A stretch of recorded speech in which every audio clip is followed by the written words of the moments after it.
नमस्कार मित्रांनो, तू ही रे माझा मितवा मालिकेचा आजचा भाग अगदी जबरदस्त असा आहे. कारण की आजच्या भागामध्ये आता राकेशने पळून जाण्याच्या अगोदर जे जे काही कारस्थान केले आहे ते सगळ्यामधून सुटून अर्णव आता कशाप्रकारे राजेशपर्यंत पोहोचणार आहे. परंतु राकेशने जाता जाता आता एक मोठा आघात केला आहे. तो पळून जात असताना त्याने ईश्वरीचा वापर केला आहे. ईश्वरीच्या जीवाला आता धोका निर्माण झाला आहे. आता ईश्वरीला अर्णव कशाप्रकारे वाचवणार आहे सगळं आपण आजच्या या भागामध्ये पाहूया. तर आता अर्णव वाट बघत असतो. तो म्हणतो की किती वेळ झाला, डॉक्टर अजून आला का नाही आहे, एवढा वेळ का लागतो याला. तेव्हा मग तो म्हणतो की एक काम कर तारा, यू गो इनसाईड आणि जाऊन बघ की काय चालू आहे आतमध्ये. शिर्के तिला त्याची बॅग आणि मलेशियाचे तिकीट्स देतात आणि म्हणतात की जा आतमध्ये. आणि तो म्हणतो की तारा, तू काळजी करू नकोस, आम्ही बाहेरच आहोत, काहीच घाबरण्याचे कारण नाही. तारा अर्णवच्या सांगण्यावरून आता त्या आतमध्ये गोडाऊनमध्ये येते आणि आजूबाजूला बघते. सगळीकडे शांतता असते. तिला कुठेही तो डॉक्टर दिसत नाही. ती मनातच विचार करते की हा डॉक्टर कुठे गेला. तेवढ्यात ती आतमध्ये येऊन सर सर कुठे आहात तुम्ही सर असा आवाज देत आतमध्ये शिरते. त्यावेळेला तिला खूप भीती वाटत असते की आजूबाजूला कोणीही नाही आणि त्याशिवाय डॉक्टरही दिसत नाही. तेवढ्यातच तो जोरात तारा, ओ माय डार्लिंग तारा असा आवाज देत आतमध्ये शिरतो. तेव्हा मग तारा विचार करू लागते की हा तर कुठे आहे, पण डॉक्टर तर कुठे गेला. त्याचा तर आवाज येतो. आता ती पटकन दचकते आणि मग तो म्हणतो की तारा ये, अशी जवळ ये. तेव्हा मग तारा म्हणते की तुम्ही ना माझ्याशी बोलूच नका, तुम्हाला मला भेटायचंच नव्हतं, तुम्हाला हे सामान हवं होतं ना, म्हणून तुम्ही मला बोलवलं हो ना. तेव्हा मग तो म्हणतो की अगं तारा डार्लिंग, असं काय करतेस तू. अगं हे सगळं कशासाठी चाललं आहे, तुझ्यासाठीच तर चाललं आहे ना. इतकं सगळं करतोय ते कोणासाठी बघ, तुझ्यासाठी. अगं आता ना माझं सगळं लाईफ सेट होणार आहे बघ. मी आता मलेशियाला गेल्यानंतर ना तुला पण तिकडे बोलावून घेणार आहे, काळजी करू नकोस. मग आपण लाईफ कसं अगदी मस्त एन्जॉय करूया, दोघंजणही फार मजा करूया तिकडे. तू सगळं काही विसरून जाशील बघ, तुझं जुनं आयुष्य आपण आनंदाने सुरुवात करूया. ती म्हणते की रिअली सर, मी खरं तर तुमच्याशी रिलेशनमध्ये असल्यापासून ही स्वप्न बघत होते. तेव्हा मग तो म्हणतो की तारा डार्लिंग, तुला काय माहिती की मी तुझ्यासाठी काहीच आणलं नाही असं वाटतंय का तुला. हे घे, हे गिफ्ट आहे ना तुझ्यासाठी आहे, आणि नंतर उघडून बघ किती छान वाटतंय तुला ते. तेव्हा मग ती म्हणते की ओके सर ठीक आहे. मग त्यानंतर ती म्हणते की सर थँक्यू सो मच. तेव्हा तो म्हणतो की हो, इतक्यावरच नाही, मी तुला मलेशियाला पण बोलून घेणार आहे, काळजी करू नकोस, आपलं आयुष्य एकदम मस्त घालवूया, आपण पूर्ण मजा करूया आयुष्याची.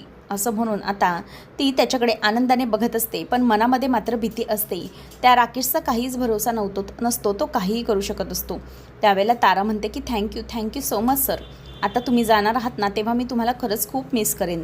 तेव्हा तो म्हणतो की हो तारा डार्लिंग, अगं मला पण तुझी खूप आठवण येणार आहे, पण काय करणार, आपल्याला काम तर केलं पाहिजे ना, आणि पैसे हवेत म्हटल्यावरती ह्या सगळ्या रिस्क तर घ्याव्याच लागतील, असं तो तिला प्रेमाने समजवतो. तेव्हा मग तारा म्हणते की हो सर, म्हणजे मी पण याच गोष्टीची खूप दिवसापासून वाट पाहत होते, मला पण खूप मोठी स्वप्न बघायची तुमच्यासोबत. तेव्हा तो म्हणतो की हो, काळजी करू नको, होईल सगळं व्यवस्थित. तेव्हा ती म्हणते की हे घ्या तुमचे मलेशियाचे तिकीट्स आणि हे तुमचं सामान. तेव्हा राकेश म्हणतो की बरं तारा, मी ना जरा एक कॉल लावून येतो, माझं कसं आहे ना, मला जरा महत्त्वाचा कॉल आहे, तो करतो आणि मग तुला पुन्हा येऊन भेटतो, तू इथे थांब. तेव्हा मग आता त्याचे सगळे जे बॅग आणि तिकीट्स तिथेच असतात आणि राकेश जरा बाजूला निघून जातो. आणि बाजूला आल्यानंतर तो गालातल्या गालात विचार करत असतो की जा, आता सगळे ज्याने मला मदत केली आहे ना, ते सगळेजण आता मरा. तुम्हाला काय वाटतं की मी तुम्हाला असाच सोडून देणार आहे का. इथून पळून गेल्यानंतर माझ्या विरोधातला कोणताही पुरावा मला इथे नको आहे. त्यामुळे आता राकेशने जे रॉकेलचं कॅन आणलेलं असतं केरोसिनचं, ते तो सगळीकडे त्या म्हणजेच त्या गोडाऊनमध्ये सगळीकडे टाकत असतो आणि सगळ्या बाजूने ते चारी बाजूने टाकून आग लावणार असतो.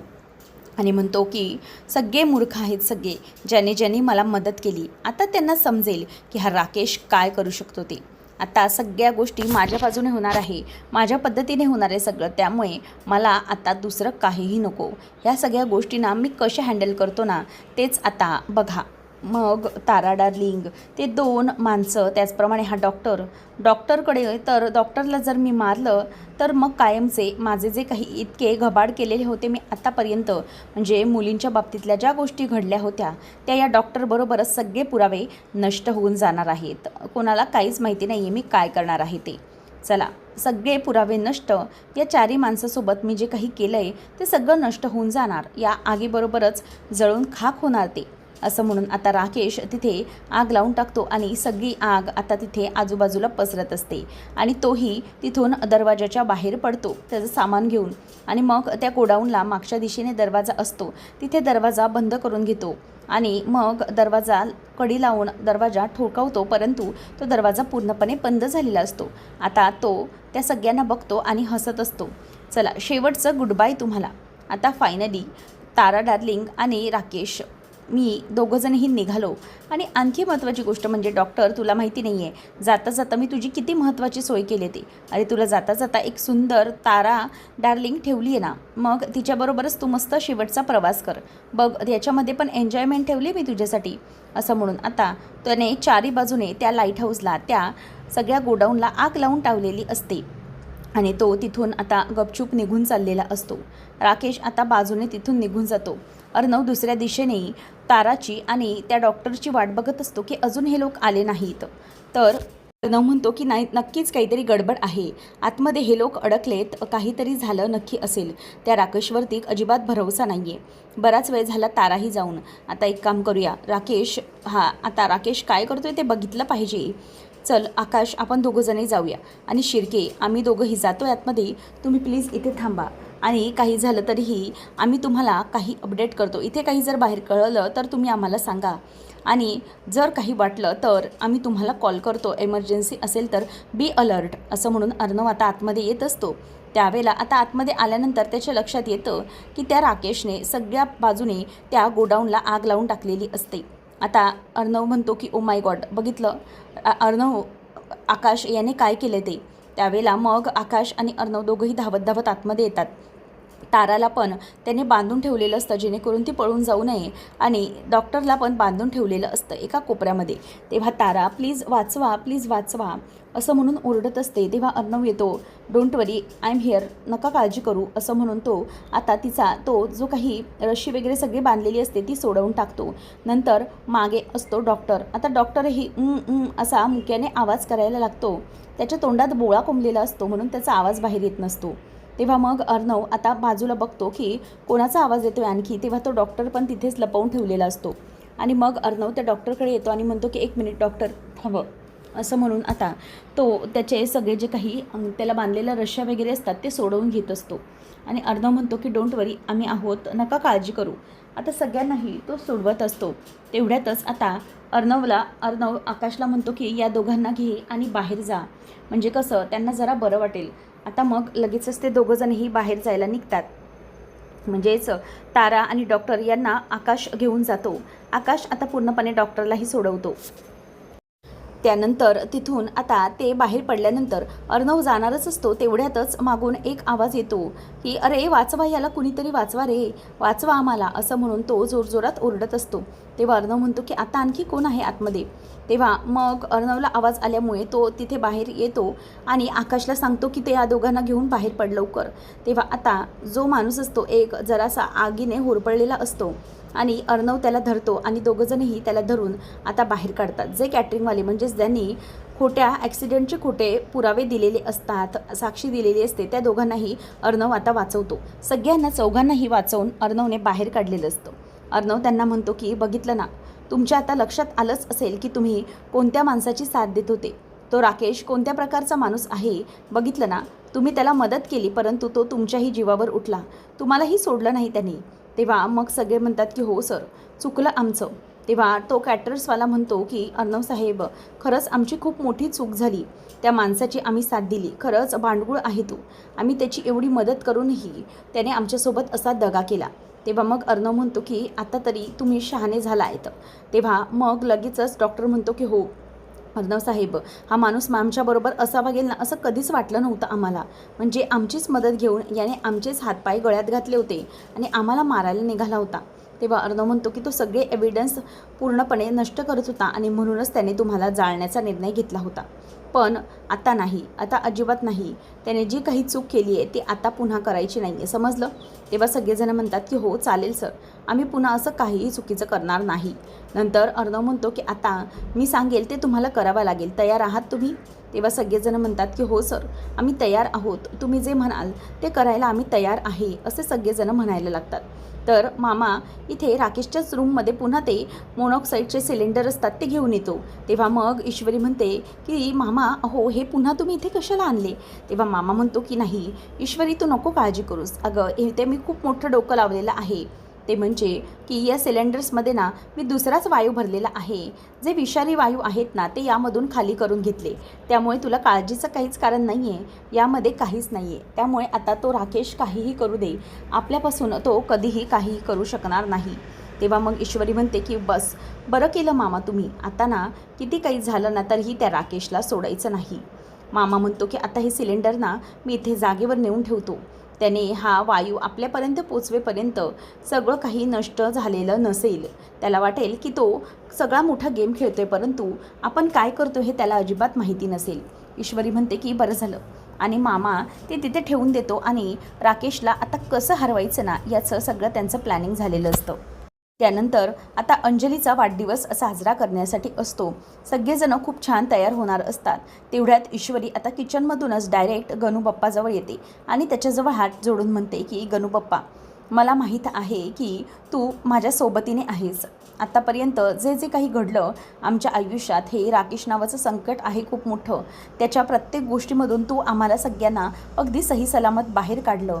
पण आता तुझ्या मदतीची आम्हाला खूप गरज आहे, कारण की तो राकेश हा शेवटचा घाव घालणार आहे आणि आम्ही सगळं कुटुंब हे त्याच्या सगळ्या गोष्टींमध्ये अडकणार आहोत. परंतु आम्हाला हे सगळं माहिती आहे, तू किती काही झालं तरीही आमची साथ सोडणार नाही.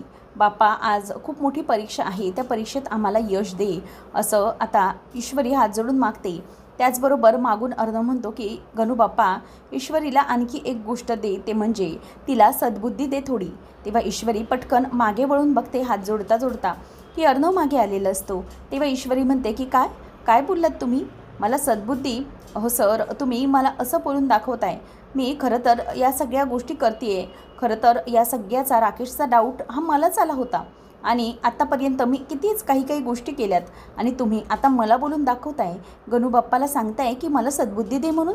तेव्हा अर्णव म्हणतो की हो मिस इंदोर, अगं मी बरोबरच बोलतोय, तू एखाद्या लहान मुलीसारखीच वागतेस ना, म्हणून मी तुला म्हणालो.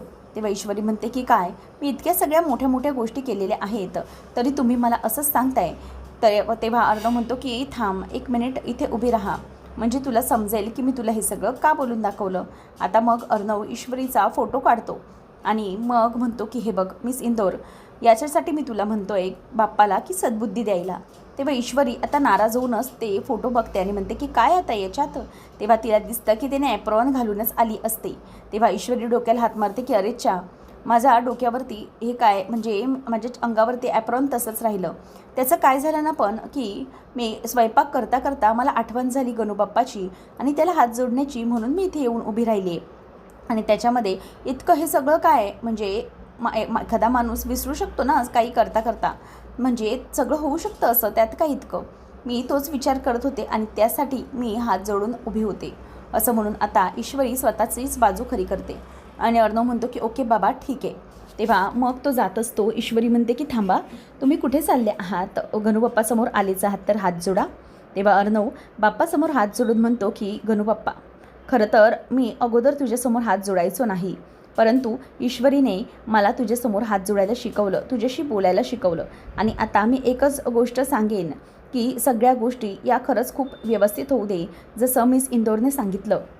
म्हणजे ताईच्या बाबतीतलं जे काही सत्य आहे ते लवकरात लवकर तिच्यासमोर येऊ दे. मला माहिती आहे तिच्या वाढदिवसाच्याच दिवशी हे सत्य समोर येणार आहे, पण तिला ते सगळं सोसण्याची ताकद दे.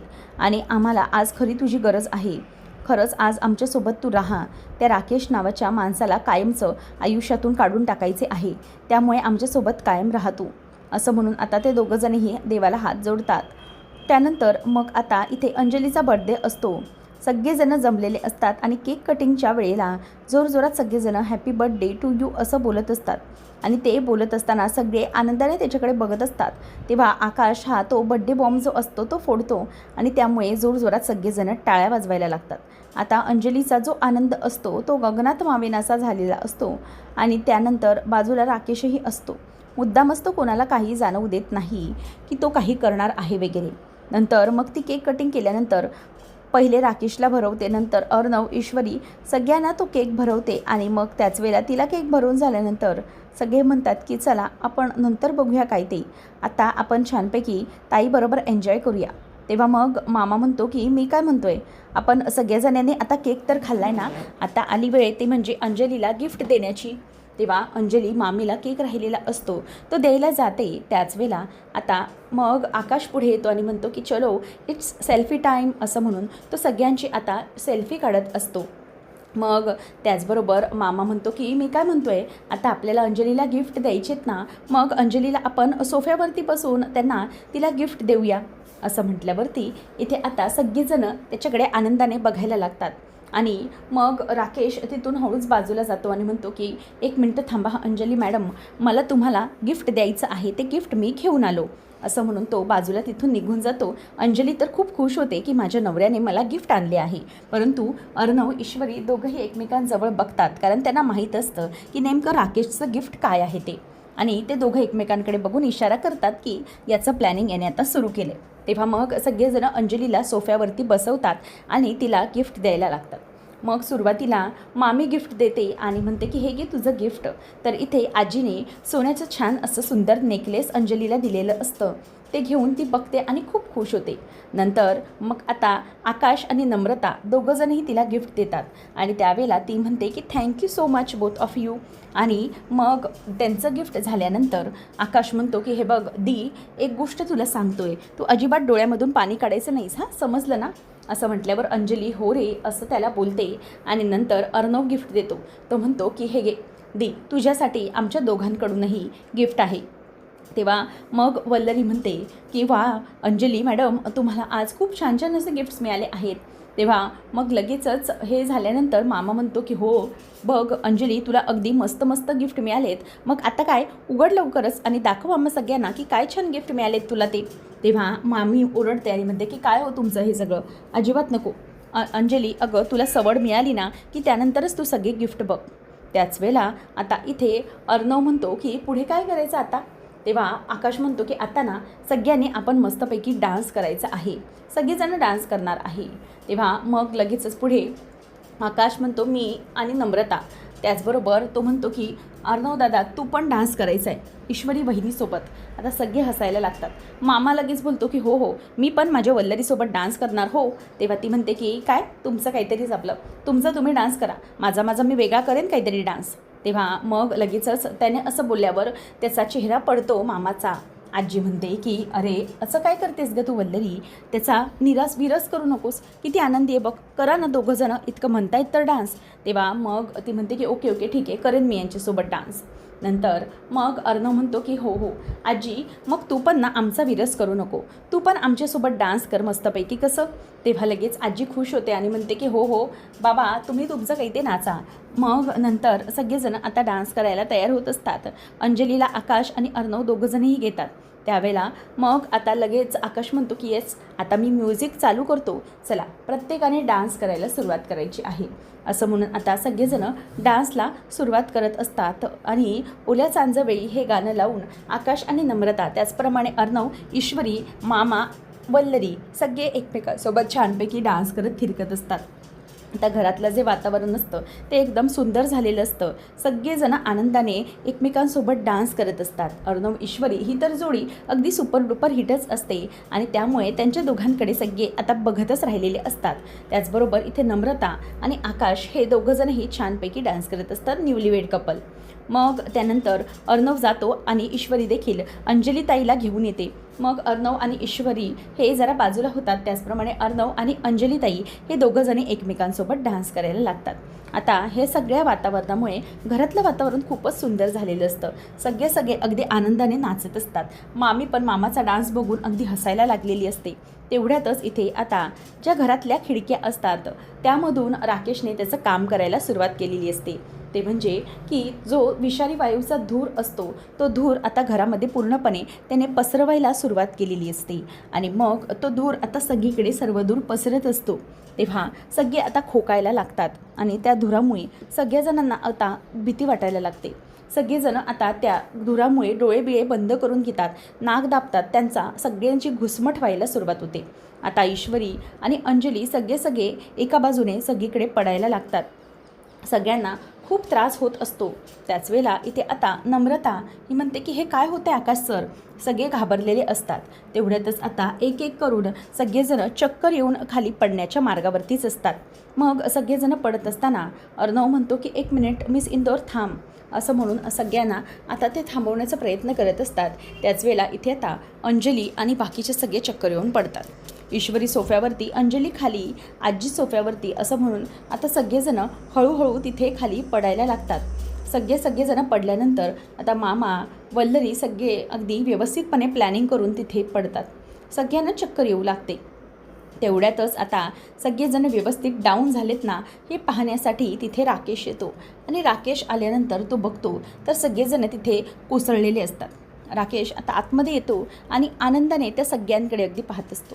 त्याचा जो काही फायनली डाव असतो तो पूर्ण झालेला असतो. एक सिलेंडर हातात घेऊन राकेशने स्वतःचा चेहऱ्याला मास्क लावून स्वतःचं तोंड कवर करून तर घेतलेलं असतं. आणि हळूहळू तो पुढे येतो. सगळे खाली पडलेले असतात. आता चेहऱ्यावरचा त्याचा जो मास्क असतो त्याच्या अंगात विषारी वायू जाऊ नये म्हणून तो मास्क बाजूला काढतो. आणि त्यानंतर मग सगळ्यांना बघतो आणि हसायला लागतो. आणि अंजली पडलेली असते. अंजलीला तो सुरुवातीला बघतो आणि म्हणतो की काय गं, ए बावळट बायको, तुला काय वाटलं की तू काहीही करू शकणार नाहीस? अगं तुला माहिती आहे का, तू किती डोक्यात जातेस ते माझ्या. तू माझ्यावरती विश्वास ठेवलास नाहीच, खूप मोठी चूक झाली तुझी. आणि ना तुला काय गं, प्रत्येक वेळेला तुला प्रत्येक गोष्ट तुझ्या मनाने करून घ्यायची होती ना. आता बघ मी कसं काय आणि कसं करून जातोय ते. तुला वाटत होतं की हा राकेश हा तुझ्याबरोबर कायम राहावा ना. आता सगळ्यांना लुटून सगळं घबाड घेऊन बघ मी कसा गायब होत होते. आणि इथे आता तिच्या हातातल्या बांगड्या असतात सोन्याच्या, त्या तो काढून घेतो आणि म्हणतो की तुला कळणारही नाही अशा पद्धतीने मी सगळ्यांना इथून काढून जातोय. माझ्यावरती विश्वास ठेवलात बावळट मुली, खूप मोठा विश्वासघात केला आहे मी तुझा. बावळट बायको उगाचच नाही म्हणायचो मी तिला. उगाचच नाही तू माझ्याशी लग्न केलंस आणि माझ्यावर प्रेम केलंस. आता बघ सगळ्या गोष्टी कशा माझ्या बाजूने होत आहेत त्या. आणि नंतर तो नम्रता आणि आकाशकडे येतो आणि म्हणतो की वा वा, नवीन लग्न झालेले जोडपं अगदी सुखाने संसार करा बरं का, आणि सगळी मजा करा, असं म्हणून तो आता नम्रताजवळ येतो. आणि नम्रताच्या हातातल्या ज्या बांगड्या असतात त्या बांगड्याही तो घेत असतो. आणि रुमालामध्ये सगळं काही त्याचं जे ऐवज असतो तो जमा करून घेत असतो. नंतर मग आता त्या बांगड्या वगैरे सगळं काही काढून घेत असताना तो मनातच खूप खुश असतो की चला आता सगळं काही माझ्या बाजूने होणार आहे. त्यानंतर मग आता ते झाल्यावर तो येतो अर्णवकडे. आणि अर्णवकडे आल्यानंतर तो म्हणतो की वा वा चिंटुकल्या, सगळं काही आता बघ मी कसं बर्बाद केलं आहे ते तुझं. तर इकडे आकाशला म्हणतो की चला बाय बाय मेहुणे साहेब. नंतर येतो चिंटूकडे आणि म्हणतो की चिंटुकल्या, तुझं हे सगळं जे काही वागणं आहे ना, तुला काय वाटलं रे की मोठे मोठे डायलॉग्सबाजी करून तू माझ्यापासून जिंकू शकशील? तर नाही. बघितलंस शेवटी जिंकलं कोण? तर मीच. अरे चांगला थोबडा घेऊन काहीच फायदा नसतो. चांगल्या चेहऱ्याचा ना काहीच उपयोग नसतो. आणि या बॉडी बिडीचा उपयोग असतो तर तो डोक्याचा. आणि डोकं वापरून काम करायचं असतं. ते डोकं मी वापरलेलं आहे आणि त्याचमुळे आज तू असा पडलेला आहे आणि मी तुझे सगळे हे साम्राज्य लुटून निघून चाललेलो आहे. तू काहीच करू शकत नाही चिंटुकल्या, आज माझा दिवस आहे, असं म्हणून तो खुश होत असतो. त्यानंतर आता पुढच्या भागामध्ये अजूनही सगळेजण झोपेचं नाटकच करून असतात. तेव्हा अर्णव येतो, राकेश येतो आणि म्हणतो की शेवटी माझी ही इंदोरी जिलेबी ही शेवटपर्यंत मला मिळाली नाही, पण आज ही माझी इंदोरी जिलेबी ही माझ्यापर्यंत पोचणार आणि मी जे काही करणार हे या इंदोरी जिलेबीला करूनच निघून जाणार आहे. माझ्या इंदोरी जिलेबीपर्यंत आज मला गुड बाय किस द्यावाच लागेल. तेव्हा मग आता ईश्वरीपर्यंत तो पोचतच असतो. तिच्या जवळ जाणार तेवढ्यातच ईश्वरी तिचे पटकन डोळे उघडते. तेव्हा तो घाबरतो आणि बघायला लागतो आणि ती जोरात आता त्याच्या कानाखालीच वाजवते.